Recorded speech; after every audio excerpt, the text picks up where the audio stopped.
প্রিয় বন্ধুরা, আসসালামু আলাইকুম। আমি এখন পড়তে যাচ্ছি তিন গোয়েন্দা, ভলিউম ২৮। শুরু করছি আরও একটি গল্প। নাম বিপজ্জনক খেলা। মনটা খারাপ হয়ে গেছে ওদের। হঠাৎ করেই অসুস্থ হয়ে পড়েছেন আন্ট জোয়ালিন। অথচ রকি বিচ থেকে যখন রওনা দিয়েছিলেন তখন দিব্যি সুস্থ। রাস্তায় গাড়ি চালাতে চালাতে পেট ব্যথা শুরু হলো। শোর টাউনে পৌঁছতে পৌঁছতে একেবারে কাহিল। তার বোন মিস ভায়োলার বাড়িতে থেকে যেতে বাধ্য হয়েছেন। ডাক্তার ডাকা হয়েছে, এসে ওষুধপত্র দিয়ে গেছেন। বলে গেছেন আগামী দিনের আগে ভালো হওয়ার সম্ভাবনা নেই। মিস ভায়োলার বাড়িতে অবশ্য এমনিতেও উঠত ওরা। আন্ট জোয়ালিন, তিন গোয়েন্দা এবং কোরি ড্রিম এখানে থেমে গোস্ট আইল্যান্ডে যাওয়ার অপেক্ষা করত। প্রতিদিন একবার করে দ্বীপে যায় লঞ্চটা। ধরতে না পারলে পরের দিনের জন্য অপেক্ষা করা ছাড়া উপায় নেই। কোরি ড্রিম তিন গোয়েন্দার বান্ধবী, এক স্কুলে একই ক্লাসে পড়ে। আন্ট জোয়ালিন কোরির খালা। গরমের ছুটিতে গোস্ট আইল্যান্ডে বেড়াতে নিয়ে যাচ্ছিলেন ওদের। তিন গোয়েন্দার ওখানে যাওয়ার দুটো কারণ: ছুটি কাটানো এবং ভূত দেখা। কোরির দীর্ঘ বিশ্বাস, গোস্ট আইল্যান্ডের একমাত্র হোটেল নাইট শ্যাডোতে ভূত আছেই। যেমন নাম দ্বীপের তেমনি হোটেলের। কৌতূহল ঠেকাতে পারেনি গোয়েন্দারা, যেতে রাজি হয়ে গেছে। ভালো রোদ ঝলমলে দিন দেখে রওনা হয়েছে ওরা। পথে যে এরকম একটা অঘটন ঘটবে কে ভাবতে পেরেছিল? কিন্তু শেষ পর্যন্ত নিরাশ হতে হলো না। সেদিনই সন্ধ্যার লঞ্চ ধরতে ওদের রাজি করালেন আন্ট জোয়ালিন। বললেন, তোরা চলে যা, কাল শরীর ভালো হয়ে গেলে আমিও যাব, না পারলে পরশু। অহেতুক অ্যান্ট ভায়োলার বাড়িতে বসে থাকার মানে হয় না। শোর টাউনে দেখার কিছু নেই। সুতরাং কোরিকে নিয়ে লঞ্চ ঘাটে রওনা হলো তিন গোয়েন্দা। ট্যাক্সি নিয়ে ছোট্ট শহরের সরু রাস্তা ধরে লঞ্চ ঘাটে পৌঁছলো ওরা। রাস্তায় লোকজন তেমন নেই, যা আসে বেশিরভাগই ট্যুরিস্ট। ডকের শেষ মাথায় একধারে একটা ছোট কাঠের সাইনবোর্ডে লেখা গোস্ট আইল্যান্ড ট্যুরস। নিচে তীরচিহ্ন দিয়ে বোঝানো হয়েছে কোন ঘাট থেকে দ্বীপে যাওয়ার লঞ্চ ছাড়ে। সেদিকে এগিয়ে গেল ওরা। ছোট একটা বোট থেকে লাফিয়ে নেমে এক হাসি খুশি এক তরুণ হেসে জিজ্ঞেস করলো, গোস্ট আইল্যান্ডে যাবে? কিশোর জবাব দিল, হ্যাঁ, আমি এই লঞ্চের সারেং, এসো। ব্যাগ সুটকেস নিয়ে লঞ্চে উঠে পড়ল তিন গোয়েন্দা। হাত ধরে কড়িকে উঠতে সাহায্য করলো সারেং। শুধু ওরাই, আর কোনো যাত্রী দেখলো না। অবাক লাগলো কিশোরের। সামনের দিকে এগিয়ে গেল তিন গোয়েন্দা। সরু কাঠের বেঞ্চের নিচে ঢুকিয়ে দিল ব্যাগগুলো। সবুজে ধূসর ঢেউ লঞ্চের কিনারে বাড়ি মারছে ছলাচ্ছল। খানিক দূরে সৈকতের বালিতে ফেলে দেয়া আবর্জনায় খাবার নিয়ে কাড়াকাড়ি করছে চার পাঁচটা শ্রীগাল। ওরা উঠতেই আর দেরি করল না সারেং। ডকের সঙ্গে বাঁধা লঞ্চের দড়িটা খুলে দিয়ে ইঞ্জিন স্টার্ট দিল। বিকট গর্জন করে উঠল পুরানো ইঞ্জিন। জেটির কাছ থেকে সরে যেতে শুরু করলো লঞ্চ। কেবিনের দেয়ালে হেলান দিয়ে বসে আছে কিশোর। বাতাস ভেজা ভেজা, ঠান্ডা। আচমকা ভীষণ দুলে উঠল লঞ্চ। জেটি থেকে সরে আসতেই বিশাল ঢেউ ধাক্কা মেরেছে। সিটে বসেও প্রচণ্ড ঝাঁকুনি ঝাঁকি খেলো যাত্রীরা। সাংঘাতিক দুলনি। মজা পেয়ে হেসে উঠল করি। হাসিটা সংক্রামিত হলো অন্য তিনজনের মধ্যে। ভয় পাচ্ছ? এসে জিজ্ঞেস করলো সারেং। আজ অতিরিক্ত ঢেউ। দারুণ, মোসা বলল। মনে হচ্ছে নাগরদোলায় চড়ছি। রেলিংয়ের কাছে গিয়ে দাঁড়ালো করি। আধ মিনিটেই অর্ধেক কাপড় ভিজিয়ে সরে চলে এলো। বৃষ্টির ছাটের মতো এসে গায়ে লাগে পানির কণা। শোর টাউন থেকে বেশি দূরে না দ্বীপটা। বেশিক্ষণ লাগলো না পৌঁছতে। তীরের দিকে তাকিয়ে ডকের এপাশ ওপাশ খুঁজল মোসা। কই, আমাদের না নিতে আসার কথা? কেউ তো এলো না। করি বলল, বুঝতে পারছি না, হয়তো দেরি দেখে ফিরে গেছে। সারেঙের দিকে ফিরল কিশোর। আসতে দেরি করেছে নাকি? আর দিনের চেয়ে কিছুটা তো দেরি। ও, করির দিকে তাকালো কিশোর। তার মানে মেল বয়স লোক পাঠিয়েছিলেন ঠিকই। লঞ্চ না দেখে ফিরে গেছে। ডকে ভিড়ল লঞ্চ। লাফ দিয়ে দিয়ে নামলো ওরা। সারেং নামলো না। উপর থেকে ওদের ব্যাগ সুটকেসগুলো বাড়িয়ে দিল এক এক করে। দমকা বাতাসে ওদের দুই পাশে ধুলোর ঘূর্ণে উঠল। দ্বীপ বটে একখান, আনমনে বিড়বিড় করলো সারেং। চারপাশে তাকালো কিশোর। সেই বিকেলের রোদে এত সুন্দর লাগছে জায়গাটাকে, বাস্তব মনে হয় না। আকাশের গোলাপি রং রাঙিয়ে দিয়েছে সাগরের পানিকে। ঢেউ আছড়ে পড়ছে সাদা বালিতে। ডকের দুদিকে বহুদূর লম্বা হয়ে ছড়িয়ে গেছে সৈকতটা। সরু একটা রাস্তা এঁকে বেঁকে পাহাড়ের ঢাল বেয়ে উঠে ঢুকে গেছে পাইন বনের ভেতর। উপর দিকে তাকালে রন ছাড়া আর কিছু চোখে পড়ে না। হোটেলটা কই? জানতে চাইল কিশোর। শেষ ব্যাগটা মোসার হাতে তুলে দিল সারেং। শার্টের আস্তিন দিয়ে কপালের ঘাম আর নোনা পানি মুছল। হাত তুলে বনের দিকে দেখিয়ে বলল, ওখানে। বনের ভেতর দিয়ে যেতে হবে? ঘাবড়ে গেল মুসা।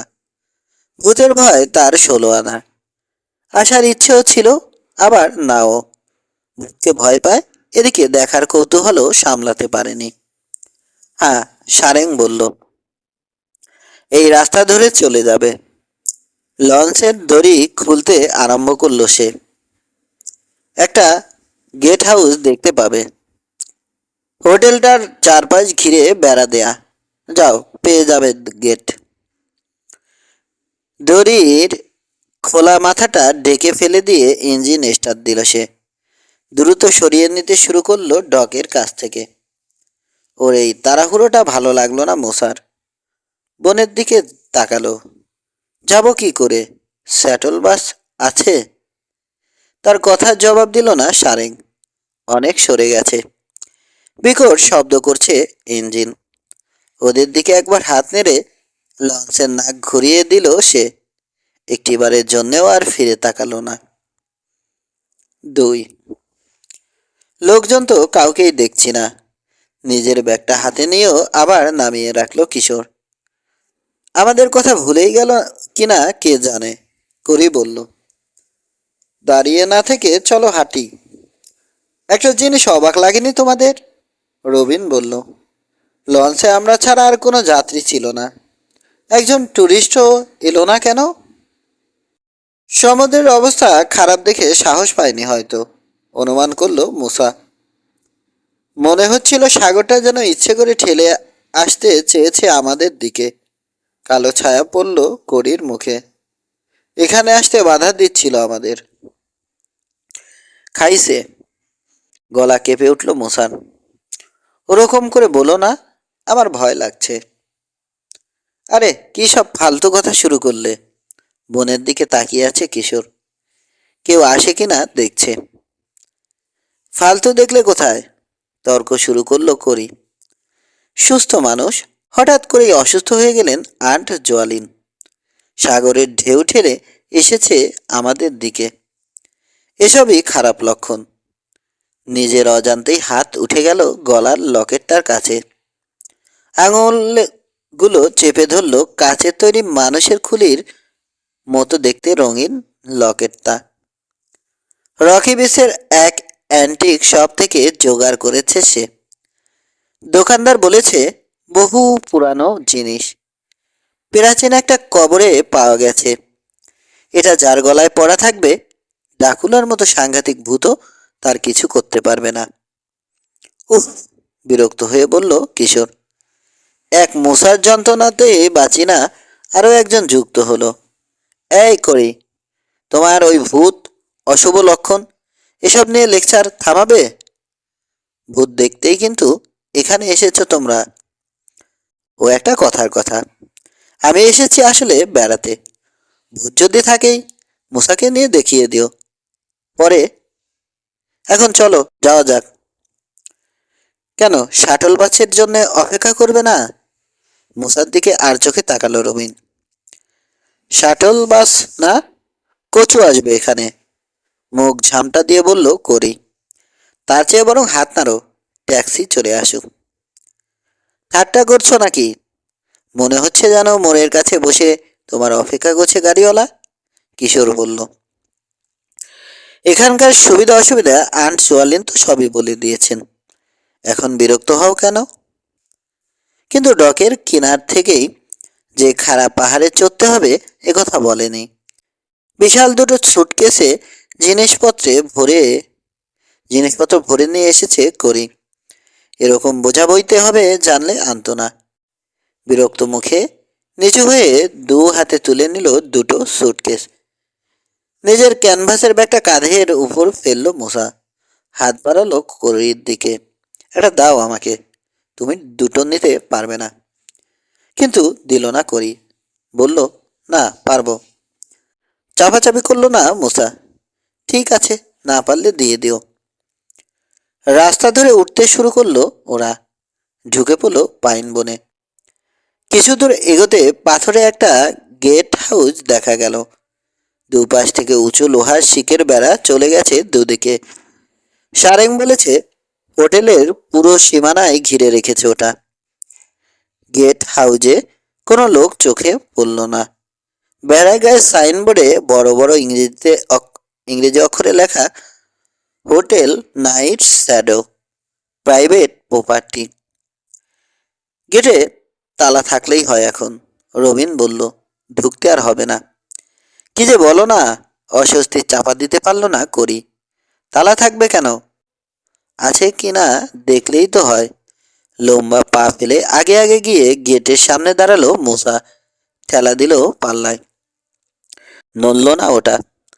একপাশের পুরনো আমলের হাতল দেখিয়ে বলল রবিন, ওটা ঘোরাও, ঘুরে যাবে।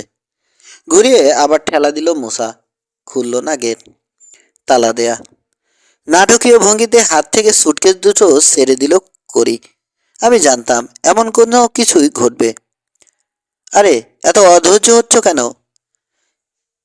গেট হাউজের ভেতর উকি দিয়ে দেখে বলল কিশোর। ফোন আছে, হোটেলে ফোন করে তালা খুলে দিতে বলবো। আকাশের দিকে তাকালো করি। এত তাড়াতাড়ি অন্ধকার হয়ে যাচ্ছে কেন? অন্ধকার হচ্ছে না, গাছপালার ছায়ার জন্যে অন্ধকার লাগছে। আলো ঢুকতে পারছে না ঠিক মতো, দেখছো না? সরু কাচের দরজা ঠেলে খুলে গেট হাউজে ঢুকলো কিশোর। ফোন তুলে নিল। কুচকে ফেললো ভুরু। দরজার মাথা দরজায় মাথা ঢুকিয়ে দিয়েছে মূসা। কি হয়েছে? ডায়াল টোন নেই। ইন্টারকম ফোন হতে পারে। হোটেলের রিসিভারে সরাসরি লাইন দেয়। তাতে কি, ডায়াল টোন তো থাকবে। রিসিভার রেখে দিয়ে বাইরে বেরিয়ে এলো কিশোর। তার মানে বাইরেই আটকা পড়লাম। মূসার গলায় অস্বস্তি। পড়লে পর্ব। দুষ্ট হাসি খেলে গেল কিশোরের মুখে। আজকের রাতটা না হয় সৈকতেই কাটাবো, বেড়াতেই তো এলাম। ভালো হবে। উত্তেজনায় চকচক করে উঠল করির চোখ। তা তো হবেই, মুখ গোমরা করে ফেলেছে মুসা। খাবো কি? এই, গেট খোলা যাবে না? যাবে, বলে উঠল রবিন। ঝট করে ফিরে তাকালো কিশোর। কি করে বুঝলে? ওই যে হুড়কো, ওটা সরালেই হয়। কারো অপেক্ষা না করে নিজেই হুড়কোটা সরিয়ে দিল রবিন। খুলে ফেললো পাল্লা। চলো চলো, ঢুকে পড়ি। চিৎকার করে তাড়াতাড়ি সুটকেস দুটো তুলে নিল করি। দেরি করলে যেন আবার বন্ধ হয়ে যাবে গেট। সৈকতে রাত কাটানো আর হলো না তাহলে আমাদের? কিশোরের কণ্ঠে কৃত্রিম হতাশা। সারা গ্রীষ্মকালই পড়ে আছে সামনে। গেটটা খুলতে পেরে খুব খুশি রবিন। যত ইচ্ছে সৈকতে রাত কাটাতে পারবো। ঢাল বেয়ে উঠে চলল ওরা। দুধারে গাছপালা, মাথার উপর পাখির কলরব। সামনে দিয়ে দৌড়ে চলে গেল একটা খরগোশ। গাছপালার ফাঁক দিয়ে চোখে পড়ল হোটেলটা। দারুণ তো, বলে উঠল রবিন। দাঁড়িয়ে গেল সবাই, তাকিয়ে আছে। বিশাল পুরনো আমলের বাড়ি। সাদা দেয়াল, ঢালু লাল টিনের চাল, সাজানো লন। মূল বাড়ি থেকে দুটো শাখা বেরিয়ে উঠে গেছে দুদিকের পাহাড় চূড়ায়। বড় লাল সদর দরজাটার দুদিকে দুটো পর্দা টানা বারান্দা, দুই সারি করে চেয়ার পাতা। আরো কাছে এগিয়ে হোটেলের পেছনে উপসাগরটা চোখে পড়ল ওদের। কাঠের সিঁড়ি নেমে গেছে সৈকতে। ছোট ডকে কয়েকটা নৌকা বাঁধা। খাইছে, দারুণ একটা সৈকত, চোখ বড় বড় করে বলল মুসা। হ্যাঁ, কিশোর বলল, খুব সুন্দর। অ্যান্ড জোয়ালিন যতটা বলেছে তার চেয়ে সুন্দর। হাঁ করে তাকিয়ে আছে করি। ওই দেখো, একটা সুইমিং পুল। হাত তুলল রবিন। কত বড় দেখেছো? পেছনের ওটা কি, পুল হাউস নাকি? কিন্তু লোকজন তো কাউকে দেখছি না। নিচের ঠোঁট কামড়ালো কিশোর। সামনে বিছিয়ে থাকা রাজকীয় হোটেলটার দিকে তাকিয়ে আছে করি। তাই তো, পুলেও কেউ নেই। ডিনারে বসেছে হয়তো, মুসা বলল। আমারও এখন ওখানেই বসার ইচ্ছে। কিন্তু আলো কই? ঘরে আলো নেই, বারান্দায় কেউ নেই, সৈকতে কেউ হাঁটছে না, হোটেলের সামনেও নেই কেউ। অস্বাভাবিক লাগছে না?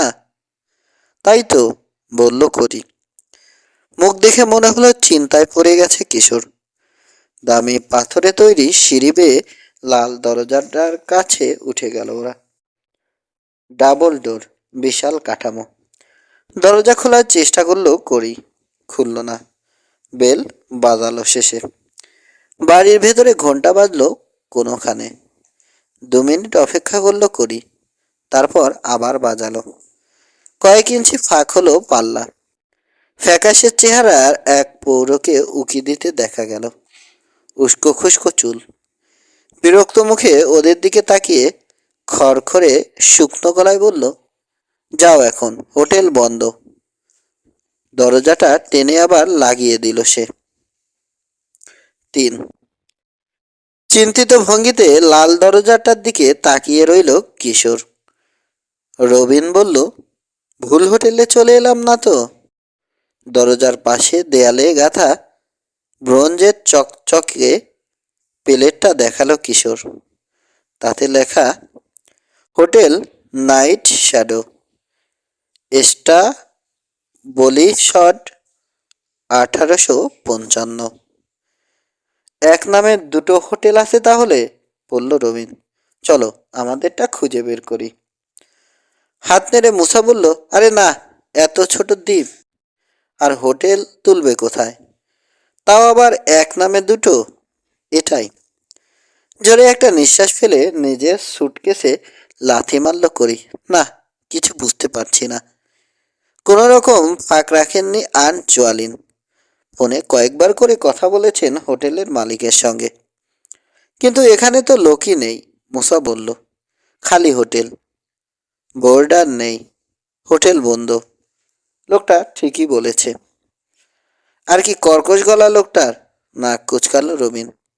আর একটু ভালো করে বলতে পারলো না? আমার কি মনে হয় জানো? করি বলল। লোকটা নিশ্চয় মাটির নিচের ঘরে কোনো দানব বানাচ্ছে।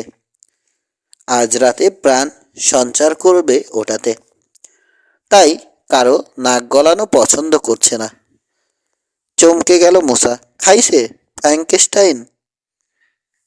লোকটা লোকটাকে লাগলো কিন্তু ডক্টর। আরে দূর থামো তো। হাত নেড়ে থামিয়ে দিল ওকে কিশোর। কিসের মধ্যে কি? জ্বালাবে তোমরা, বুঝতে পারছি। ওদেরকে অবাক করে দিয়ে আবার হা হয়ে গেল দরজাটা। লম্বা সুদর্শন চেহারার একজন মানুষ দাঁড়িয়ে আছেন। সাদা এলোমেলো চুল, সাদা গোঁফ, গায়ে সাদা সাফারি শার্ট, পরনে সাদা প্যান্ট। ওদের দিকে তাকিয়ে হাসলেন। চোখের কালো মনে দুটো ঝিলমিল করে উঠল তারার মতো। Good evening. ভারী গমগমে কণ্ঠস্বর। হাসিটা মোছেনি মুখ থেকে। ওদের দিকে তাকিয়ে পরিচিত কাউকে খুঁজলেন যেন। কথা বলতে গেল করি। ওকে থামিয়ে দিয়ে বললেন তিনি, আমার চাকর। উলফের ব্যবহারে কিছু মনে করো না। তোমাদের বয়সী ছেলে মেয়েদের ও পছন্দ করে না। করির দিকে তাকিয়ে বললেন, তোমাদের এখানে একা দেখে আমারও অবাক লাগছে। জোয়ালিন এলো না? ওরও তো আসার কথা ছিল। হঠাৎ করে অসুস্থ হয়ে পড়ল, জবাব দিল করি। শোর টাউনে ছোট খালার বাড়িতে আছে। আমাদের চলে আসতে বলল। কাল শরীর ভালো হলে আন্টি আসবে। আপনাকে ফোন করে বলেনি কিছু? ও, তুমি নিশ্চয় করি। করির প্রশ্নের জবাব দিলেন না তিনি। লম্বা একটা হাত বাড়িয়ে দিয়ে ওর হাতটা চেপে ধরে ঝাঁকালেন। চেহারায় অনেক মিল আছে। থ্যাংক ইউ, অনিশ্চিত ভঙ্গিতে বলে কোনো মতে হাতটা বাড়িয়ে ছাড়িয়ে নিল করি। এক্সকিউজ মি, আমিও তো উল্পের মতো অভদ্র হয়ে গেলাম দেখি। ঢুকতেই দিচ্ছি না তোমাদের, বলে তাড়াতাড়ি দরজা থেকে সরে দাঁড়ালেন তিনি। নিজের পরিচয়টা দিয়েই ফেলি। আমি ব্যারন রোজার সাইমন ডি মেলবয়েস। মেলবয়েস দি থার্ড, এই হোটেলের মালিক। রোজার সাইমন মেলবয়েস? ভুরু কুচকে ফেলল রবিন। ব্ল্যাক ফরেস্ট টাউনের গোস্ট লেনে আমাদের একটা বাড়ি আছে। সেখানে পথের মাথায় একটা অনেক বড় পোড়া বাড়ি। ওটা ছিল আমার দাদার ভাইয়ের। মেলবয়েস বললেন। রহস্যময় একজন মানুষ ছিলেন তিনি। নিশ্চয় শুনেছ। ব্ল্যাক ফরেস্টে বহুদিন যাই না, এখানেই থাকি এখন। অনেক বদলে গেছে নাকি ব্ল্যাক ফরেস্ট? খুব একটা না। ব্ল্যাক ফরেস্ট গোরস্থানের লাশেরা সব এখনো কফিনেই রয়েছে তো। মাথা পেছনে ছুড়ে দিয়ে চোখ বুজে হেসে উঠলেন মেলবয়েস। কেন এ প্রশ্ন করলাম নিশ্চয় বুঝতে পারছো। ওখানকার লাশ মাঝে মাঝেই ভূত হয়ে কফিন থেকে বেরিয়ে আসার বদনাম আছে তো। পরস্পরের দিকে তাকালো মূসা আর করি। চোখে অস্বস্তি। সামনের লবিতে ঢুকলো সবাই। চারপাশে তাকিয়ে দেখতে লাগলো কিশোর। বিশাল লবি, প্রচুর আসবাবপত্র, ডার্কউডের দেয়াল, কাঠের তৈরি বড় বড় করি বর্গা। একদিকে দেয়াল ঘেঁষে রাখা হয়েছে অনেকগুলো চেয়ার টেবিল। ডার্কউড, নরম মখমল আর চামড়ার গদির ছড়াছড়ি। হোটেলটাকে গ্রীষ্মবাস না বলে হান্টিং লজ বললেই মানায় ভালো। ব্যাগ সুটকেসগুলো এখানেই রেখে দাও, মেলবয়েস বললেন। তোমাদের ঘর গোছাচ্ছে উলফ, গুছিয়ে এসে এগুলো নিয়ে যাবে। বোর্ডাররা কই? জানতে চাইল করি। নেই, হোটেল বন্ধ। গোপের এক কোণ ধরে টানতে টানতে করির দিকে তাকিয়ে বললেন মেলবয়েস। বোঝার চেষ্টা করলেন ওর কি প্রতিক্রিয়া হয়। তোমার আন্টি আমার চিঠি পায়নি? চিঠি? হ্যাঁ, গত সপ্তাহ থেকে ফোন খারাপ, সেজন্য চিঠি দিয়ে জানিয়েছি। হোটেলের ডাইনিং রুম আর ওল্ড উইংয়ের কয়েকটা ঘর মেরামত করতে হচ্ছে আমাদের। নতুন করে আসবাব দেব ঘরে ঘরে। জোয়ালিন জানে এতদিনে শেষ হয়ে যেত কাজ, কিন্তু কাজের মাঝখানে হঠাৎ করে চলে গেল ওরা। জোয়ালিনকে চিঠি দিয়ে জানিয়েছিলাম আরো 2-3 সপ্তাহ পরে আসে যেন তোমাদের নিয়ে। ততদিনে কাজ শেষ হয়ে যাবে আমাদের, হোটেল চালু করে ফেলবো। তার মানে চিঠিটা পাইনি আন্টি, হতাশ কণ্ঠে বলল করি। শুধু শুধুই কষ্ট করে এলাম আমরা এতটা পথ। অত দুঃখ পাওয়ার কিছু নেই, মেল বয়েস বললেন। কাল বিকেলে লঞ্চ না আসা পর্যন্ত নিশ্চিন্তে থাকো। উলফ খুব ভালো রান্না করতে পারে, খাওয়ার অসুবিধা হবে না তোমাদের। ইচ্ছে করলে সুইমিং পুল আর সৈকতে সাঁতারও কাটতে পারবে। কিন্তু মন ভালো হলো না করির। কত কিছুই না করবে ভেবে রেখেছিল। সৈকতে রাত কাটানো, চিংড়ি ধরে কয়লার আগুনে ঝলসে খাওয়া, অনেক ছেলে মেয়েদের সঙ্গে হইচই করে পার্টি দেয়া, সাগরে সাঁতার কাটা, আরো কত কি। কিন্তু সব গেল, গরমের ছুটি তাই মাটি। তোমরা খেয়ে বেরিয়েছ? জানতে চাইলেন মেল বয়েস। না, সারা রাত না খেয়ে থাকার ভয়ে তাড়াতাড়ি জবাব দিল মুসা। ওর ভঙ্গি দেখে হেসে উঠল রবিন আর কিশোর। করিও হেসে ফেলল। এসো ডাইনিং রুমে, বলে লম্বা লম্বা পা ফেলে জমিদারি চালে হাঁটতে শুরু করলেন মেল বয়েস। উল্পকে বলেই কিছু রান্না করে দিতে। অনেক বড় কার্পেট বিছানো একটা ঘরে ঢুকলেন তিনি। সুইচ টিপে কয়েকটা ঝাড়বাতি জেলে দিলেন। ঘরের একধারে বড় জানালার পাশে দুটো লম্বা টেবিল পাতা, টেবিলগুলোতে ঢাকা চীনামাটি আর রূপার তৈরি প্রচুর কাপ, প্লেট, গিলাস বাটি সাজিয়ে রাখা। ঘরে আরো অনেকগুলো টেবিল আছে, ওগুলোর দুই ধারে যেসব চেয়ার ছিল সব উল্টে রাখা হয়েছে। বাইরের দেয়ালের কাছে বাঁশ বাঁধা কাঠের মঞ্চ, দাগ লাগা ক্যানভাসের কাপড় ঝুলে আছে। দেয়ালের কাগজ ছেঁড়া, ছাতের খানিকটা জায়গায় প্লাস্টার খসানো। রাজমিস্ত্রিরা কাজ শেষ না করেই চলে গেছে বোঝা যায়। সেদিকে দেখিয়ে গজগজ করে বললেন মেল বয়েস। আর হপ্তা 2 কাজ করলেই হয়ে যেত, কিন্তু বেশি পয়সার লোভ দেখিয়ে শোরটাউনের এক শয়তান লোক বিল্ডিং মেরামতের জন্য ডেকে নিয়ে গেছে ওদের। কবে যে ফিরে আসবে এখন কোনো ঠিক নেই। ডাইনিং রুমের পেছনের দেয়ালে বিশাল এক জানালা, সেটার কাছে গিয়ে দাঁড়ালো কিশোর। আরে বাব্বা, কি দেখা যাচ্ছে? সূর্য ডুবছে। পেছনের আঙিনায় ছড়ানো অসংখ্য ডেক চেয়ার, টেবিল আর বড় বড় ছাতা। তার ওপাশ থেকে শুরু হয়েছে সৈকত। কালো হয়ে আসা আকাশের পটভূমিতে রূপালি ধূসর।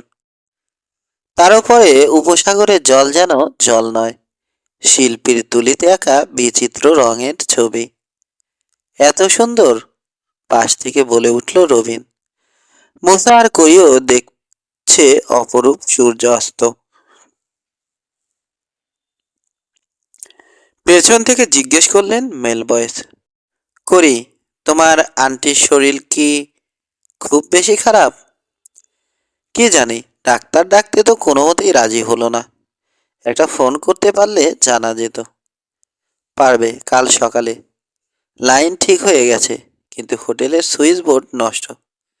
পাইরেট আইল্যান্ড থেকে কাল লোক এসে ঠিক করে দিয়ে যাবার কথা। কাশতে কাশতে ঘরে ঢুকলো উল্ফ। সাদা রুমাল দিয়ে ঠোঁট মুছলো।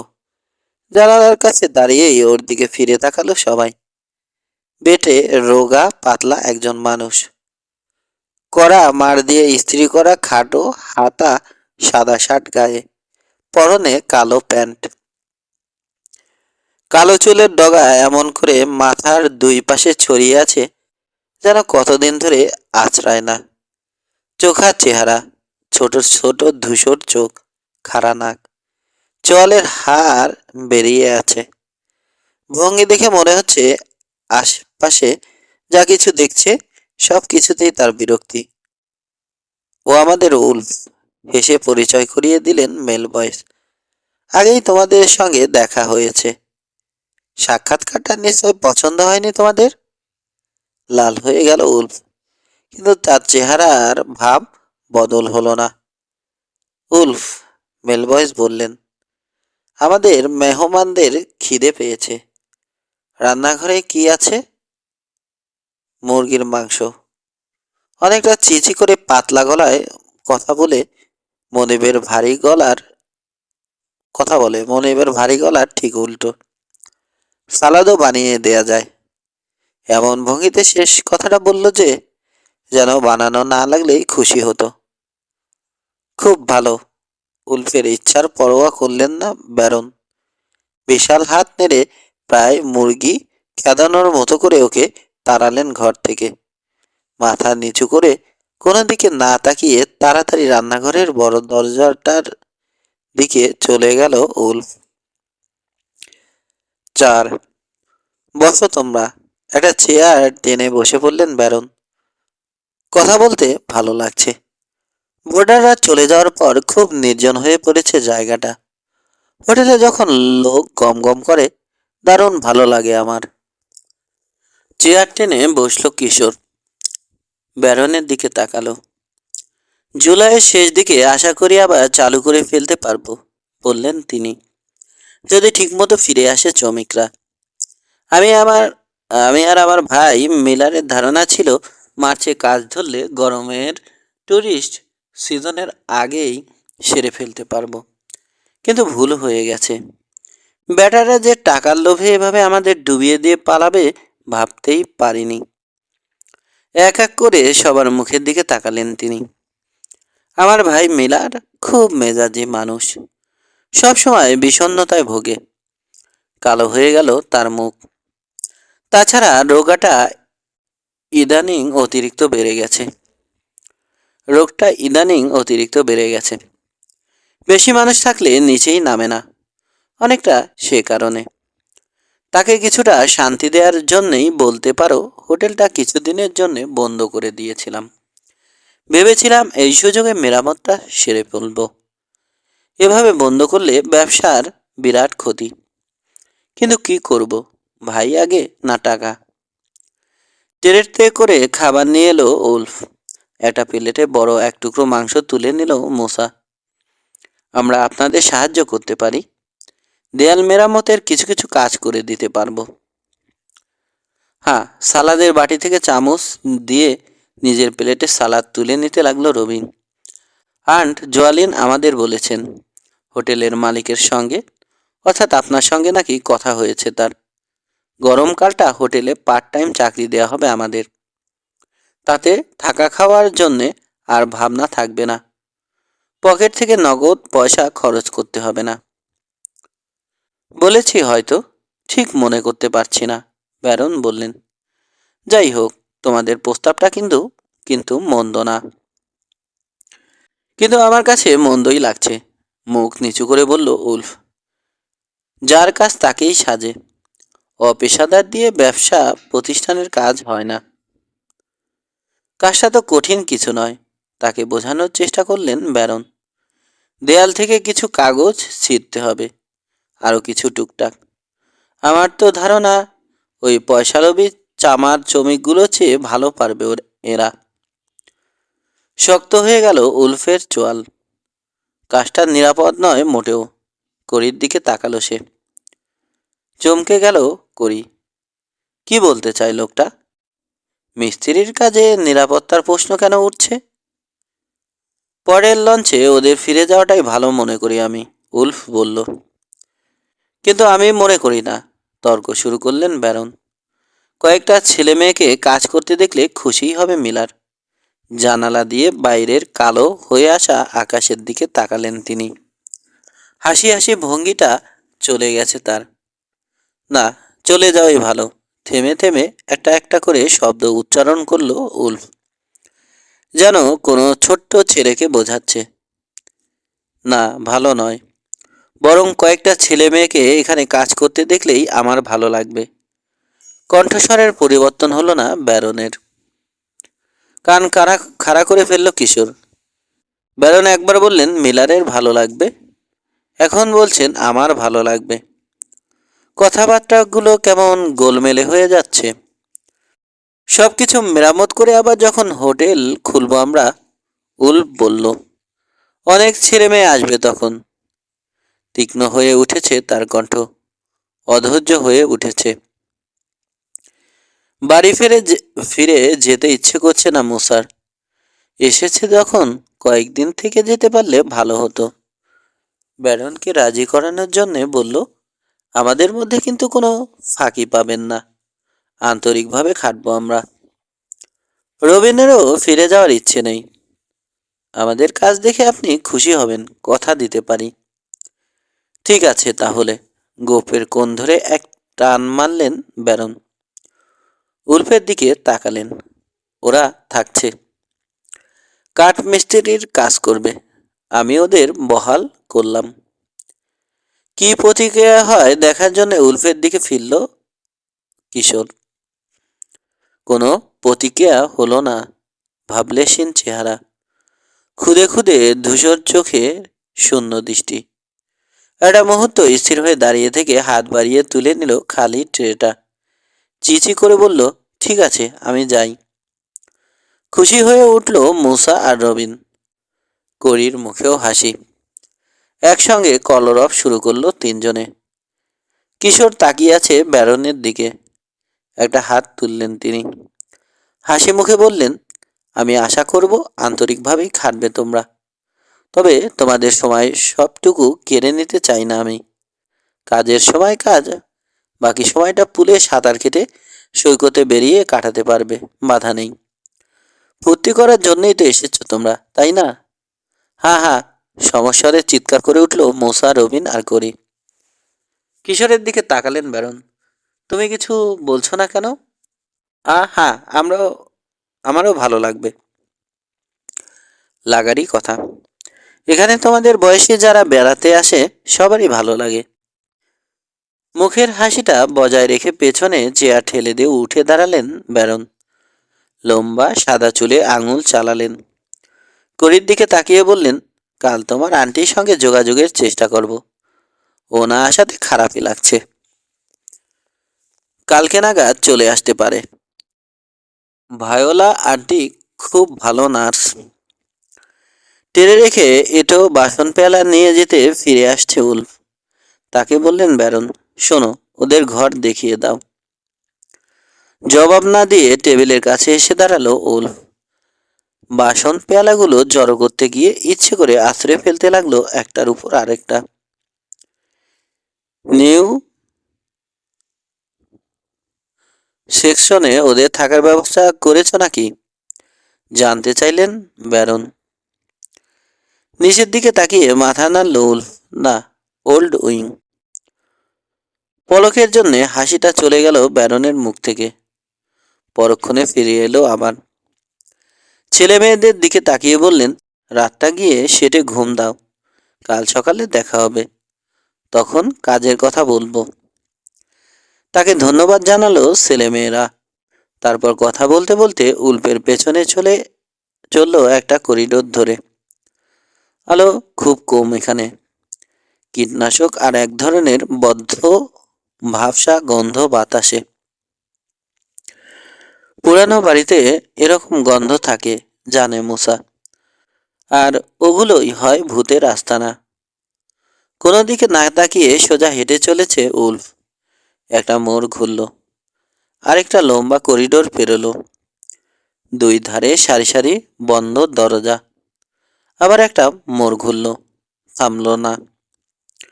অবাক লাগছে মশার। কোথায় ওদের নিয়ে চলেছে লোকটা? অবশেষে একটা খোলা দরজার সামনে থামল উল্ফ। দরজায় ব্রোঞ্জের প্লেটে নম্বর লেখা রয়েছে 132C। বাইরে থেকে যতটা মনে হয়, মুসা বলল, ভেতরটা তার চেয়ে অনেক বড়। তার মন্তব্যের জবাব দিল না উল্ফ। এখান থেকে 4টা ঘর তোমাদের জন্য রেডি করেছি। কে কোনটাতে থাকবে নিজেরাই ঠিক করে নাও। থ্যাংক ইউ, মোলায়েম স্বরে বলল করি। দেখো, তোমাদের এখানে থাকাটা আমার ভালো লাগছে না, উলফ বলল। কি? এখানে থাকা তোমাদের জন্য বিপজ্জনক? কি বলতে চান? জিজ্ঞেস করলো কিশোর। সুতোর মিস্ত্রির কাজ, কিশোরের চোখের দিকে তাকিয়ে বলল উলফ। খুব কঠিন। মিস্টার মেলবয়েস বুঝতে পারছেন না। কিন্তু খাটতে তো আমাদের আপত্তি নেই, মুসা বলল। যত কঠিনই হোক আমরা করব। এখানে থাকতে ভালো লাগবে না তোমাদের? কিশোরের দিকে তাকিয়ে আছে উলফ। খালি থাকলে সাংঘাতিক বিপজ্জনক হয়ে ওঠে এই বাড়ি। পুরানো তো, পুরানো বাড়ি সবসময়ই খারাপ। আপনারা থাকতে পারলে আমরাও পারবো, কোনো অসুবিধা হবে না, করি বলল। আপনি নিশ্চিত থাকতে পারেন? নিশ্চিন্ত থাকতে পারছি না। নানা রকম ব্যাপার ঘটে এখানে, বিশেষ করে হোটেলের গেস্টের বেলায়। এমন সব ব্যাপার যা তোমাদের বলতে পারছি না। কণ্ঠস্বর খাদে নেমে এলো উলফের। জায়গাটাকে তাতে কোনো সমস্যা আছে নাকি জানতে চাইল করি। ভূতের উপদ্রব? তাকিয়ে রইল উলফ করির দিকে। কতটা বলা যায় ওদের চিন্তা করছে যেন। দেখো, আমি তোমাদের সাবধান করছি। আসল কথা বলছেন না কেন? ভূত আছে, দেখেছেন? দীর্ঘ একটা মুহূর্ত চুপ করে রইল উলফ। তারপর অনিচ্ছা সত্ত্বেও বলল, অদ্ভুত অনেক কিছুই দেখতে হয় আমাকে। রহস্যময়। শীতল শোনালো ওর কণ্ঠ। বিচিত্র হাসি ফুটলো পাতলার ঠোঁটে। ভূত বিশ্বাস করো নাকি তোমরা? কিশোর বা রবিন কিছু বলে ফেলার আগেই তাড়াতাড়ি বলল মুসা। করি। করি বলল, প্লিজ বলুন না কি দেখেছেন। বাঁচতে চাইলে এখান থেকে চলে যাও। করির প্রশ্নের জবাব দিল না উলফ। কালি ছায়ায় ঢাকা পড়েছে ওর মুখের বেশিরভাগ অংশ। চেহারা দেখে মনের ভাব বোঝার উপায় নেই। তবে ওর কণ্ঠস্বরে বলে দিল, মিথ্যে ভয় দেখাচ্ছে না সে। আচমকা ঝটকা দিয়ে ঘুরে দাঁড়ালো, আর একটা কথাও না বলে যেন নিঃশব্দে ভেসে চলে গেল অন্ধকার শূন্য করিডোর ধরে। 5। করি কোথায়? জিজ্ঞেস করলো কিশোর। বুঝতে পারছি না, রবিন বলল। চোখে মিরর্ড সানগ্লাস, কাচের ভেতর দিয়ে মুসার দিকে তাকিয়ে আছে। সৈকতের কিনারে গোড়ালি পানিতে হেঁটে বেড়াচ্ছে মুসা। সকালে নাস্তার সময় এলো না, উদ্বিগ্ন কণ্ঠে বলল কিশোর। দুপুরে খাওয়ার সময়ও দেখা নেই, গেল কোথায়? গেছে হয়তো কোথাও ভূত পেত খুঁজতে, ঠোঁট উল্টে বলল রবিন। কিংবা হোটেলের পুরানো কোনো কামরায় ধ্যানে বসে প্রেতাত্মার সঙ্গে যোগাযোগের চেষ্টা করছে। ওর তো এই কাজ। মেয়েটা কেমন অদ্ভুত। আমি শুনে ফেলেছি। পেছন থেকে শোনা গেল তীক্ষ্ণ কণ্ঠস্বর। চিত হয়েছিল কিশোর, লাফ দিয়ে উঠে বসে ফিরে তাকালো। গোলাপি বিকিনি পরেছে করি, হাতে একটা ক্যানভাসের বড় বিষ ব্যাগ, চোখে মুখে রাগ। করি, না বলে কোথায় চলে গেলে তুমি? আমরা এদিকে চিন্তায় পাচ্ছি না। সে তো দেখতেই পাচ্ছি, তোমাদের সব কথাই আমি শুনেছি। আমি কেমন অদ্ভুত, তাই না? করি, আমি পাগল? আধিভৌতিক ব্যাপারে আমার কৌতূহল তোমাদের কাছে আমাকে হাস্যকর করে তুলেছে, এই তো বলতে চাও? তোমাকে হাস্যকর না করলেও, জবাব দিল রবিন, তোমার কাজকর্মকে যে হাস্যকর করেছে এটা ঠিক। ভ্রু কুচকে গেল করির। আরে বসো বসো। নিজের পাশে মাটিতে বিছানো ক্যানভাসে চাপড় দিল কিশোর। এই রবিন, বাজে কথা বলো না তো। দেখি সরো, করিকে জায়গা দাও। বসো করি। এত সুন্দর দিনটা রাগারাগি করে নষ্ট করো না। কিন্তু তাই বলে আমাকে নিয়ে হাসাহাসি সহ্য করব? মেজাজ দেখিয়ে ক্যানভাসের উপর বসে পড়ল করি। সারাদিন ছিলে কোথায়? জানতে চাইল কিশোর। ঘুম থেকেই উঠেছি দেরি করে। ব্যাগ থেকে বড় একটা তোয়ালে টেনে বের করলো করি। তারপর হোটেলের মধ্যে এখানে ওখানে ঘোরাঘুরি করেছি খানিকক্ষণ। আর জোয়ালিনের সঙ্গে কথা বলার চেষ্টা করেছি, পারিনি। মেলবয়েস বললেন, লঞ্চ আসার সময় হলে গাড়ি নিয়ে ডকে যাবেন আন্টিকে নিয়ে আসতে, যদি আজকে আসেন। হ্যাঁ, জায়গাটা কিন্তু ভারী সুন্দর। কিশোরের পাশে চিত হয়ে শুয়ে পড়ল রবিন। করি তখনও নানা জিনিস বের করছে। স্যানট্যান লোশনের শিশিটা বের করে রাখলো একপাশে। সাঁতার কাটতে যাবে কেউ? না, মাথা নাড়ল কিশোর। আমার বসে থাকতেই ভালো লাগছে। মশাকে গিয়ে বলো তোমার সঙ্গে নামবে। দেখো একটা পাখি উপর দিকে তাকিয়ে আছে রবিন। ইস, আমিও যদি ওরকম করে উঠতে পারতাম। কোরিয়ার কিশোর দুজনেই মুখ তুলে তাকালো। ধূসর আকাশে ভেসে বেড়াচ্ছে বড় একটা পাখি। বাস পাখি, করি বলল। এখানে বাজও আছে নাকি? পাখিটার সঙ্গে সঙ্গে নজর সরছে তার। চশমার কাছে ফ্যাকাশে নীল আকাশের প্রতিবিম্ব। মনে হয় না, করি বলল। পাখিটাকে বেমানান লাগছে এখানে। এই দ্বীপের সবকিছু রঙিন, ঝলমলে সুন্দর। অন্য কোনোখান থেকে উড়ে এসেছে হয়তো মাছের আশায়। ক্ষণিকের জন্য মনে হলো বাজ পাখির ডানায় ভর করে অবাঞ্ছিত অশুভ কোনো কিছু কালো ছায়া ফেলতে এসেছে দ্বীপের সাদা সৈকতে। ভাবনাটাকে জোর করে মন থেকে তাড়ালো সে। পানিতে দাঁড়িয়ে আছে এখনো মূসা, ওদের দিকে পেছন করে। নীলচে সবুজ পানি এসে ভিজিয়ে দিচ্ছে বালি। চিকচিক করছে রোদে। ওর ডানে ঢেউয়ে ক্রমাগত দোল খাচ্ছে নিচু একটা কাঠের ডকে বাঁধা দুটো ক্যানো।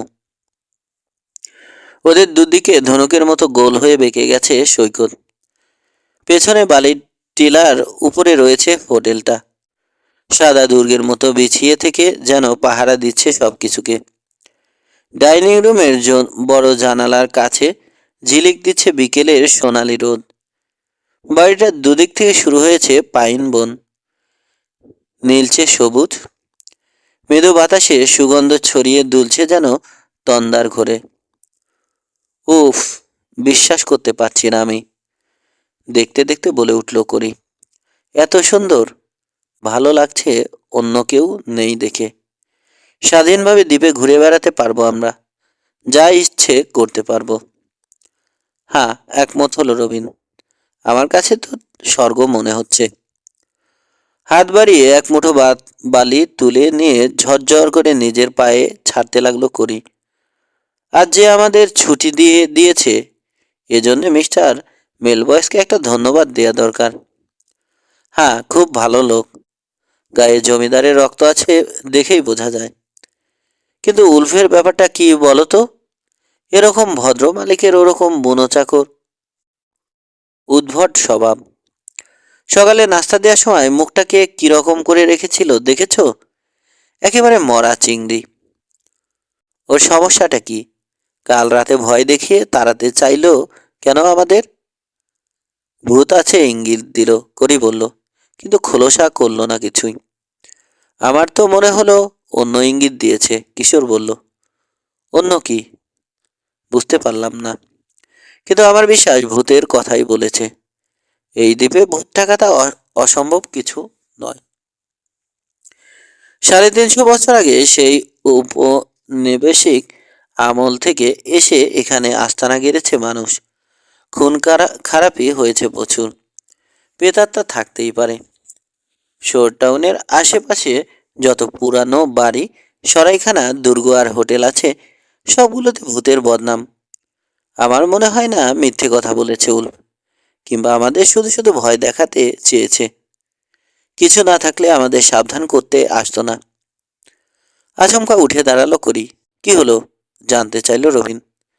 একটা জিনিস ফেলে এসেছি। কি? জবাব না দিয়ে হাঁটতে শুরু করলো করি। দ্রুত হেঁটে চলল হোটেলের দিকে। সেদিকে তাকিয়ে মন্তব্য করলো রবিন, উল্পের মতো করিও আর একটা উদ্ভট চরিত্র। আস্তে, শুনতে পেলে আবার রেগে যাবে। ওর সঙ্গে জিনা স্বভাবের অনেক মিল, তাই না? জবাব দিল না কিশোর। সেদিন বিকেলে আকাশটাকে রক্তের রঙে রাঙিয়ে দিয়ে পাইন বনের আড়ালে যখন অস্ত গেল সূর্য, আকাশে দেখা দিল রূপালি চাঁদ। সৈকতে ফিরে এলো আবার ওরা। ফুরফুরে বাতাস শরীর জুড়িয়ে দিচ্ছে। ইস, কি একখান সূর্যাস্ত! আবার বাড়িতে গড়িয়ে পড়ল রবিন। এভাবে গড়াগড়ি করার নেশা হয়ে গেছে জানো তার। আকাশের দিকে চোখ। পাশাপাশি দাঁড়িয়ে আছে মূসা আর কিশোর। সাগরের পানিতে আকাশের প্রতিবিম্ব দেখছে। আমার কি মনে হচ্ছে জানো, স্বপ্নিল হয়ে উঠেছে কিশোরের সুন্দর দুটো চোখ। কোনো স্বপ্নের জগতে পৌঁছে গেছি। করির হাতে ডোরাকাটা একটা চাদর। এই ধরো তো একটু, চাদরটা বিছাই। চাদর বিছাতে ওকে সাহায্য করলো কিশোর। দুই কোণে দুটো বড় পিকনিক বাস্কেট চাপা দিয়ে দিল যাতে বাতাসে উঠতে না পারে। চাদরের উপর বসে পড়ে একটা বাস্কেটের দিকে হাত বাড়ালো মুসা। খিদে পেয়ে গেছে আমার। কি দিয়েছে উলফ? দাঁড়াও, অনুমান করতে দাও আমাকে। করি বলল। কি হতে পারে? টিউনা মাছের স্যান্ডউইচ? ঢাকনা তুলল মুসা। ভেতরে তাকিয়ে বলল, হয়নি, আবার বলো। গলদা চিংড়ি? হ্যাঁ হয়েছে, দারুণ সুস্বাদু। মুরগির রোস্টও আছে।